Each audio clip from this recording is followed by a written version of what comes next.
శ్రీకాకుళం జిల్లా పలాసలో రాజకీయ ఉద్రిక్తత నెలకొంది.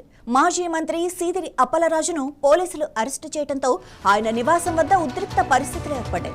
అరెస్టు విషయం తెలియగానే పెద్ద సంఖ్యలో వైసీపీ నాయకులు, కార్యకర్తలు సీదిరి నివాసానికి చేరుకొని నిరసన వ్యక్తం చేశారు.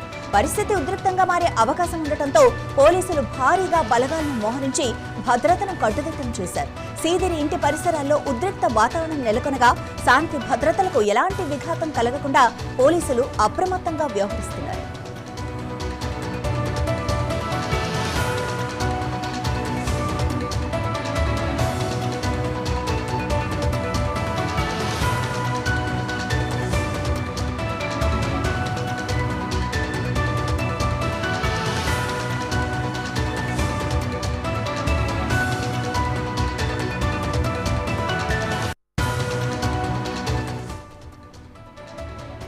హిట్ అండ్ రన్ కేసులో సీదిరి అప్పలరాజు A3 నిందితుడిగా ఉన్నారు. ఈ కేసులో ఆయన కుమారుడు ఆరవ్ వర్మ ఇప్పటికే అరెస్ట్ అయి కోర్టు ఆదేశాల మేరకు రిమాండ్లో ఉన్నారు.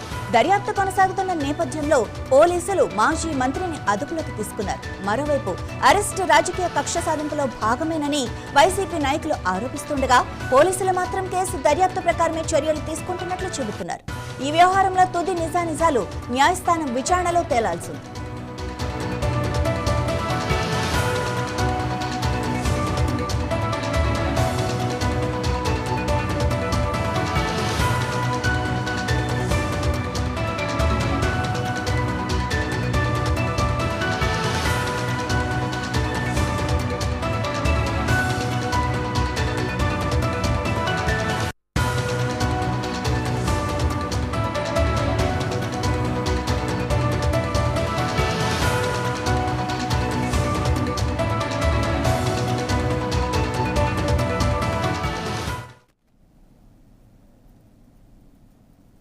విద్యార్థుల నిరసనల నేపథ్యంలో ముంబైలో మరో కీలక పరిణామం చోటు చేసుకుంది.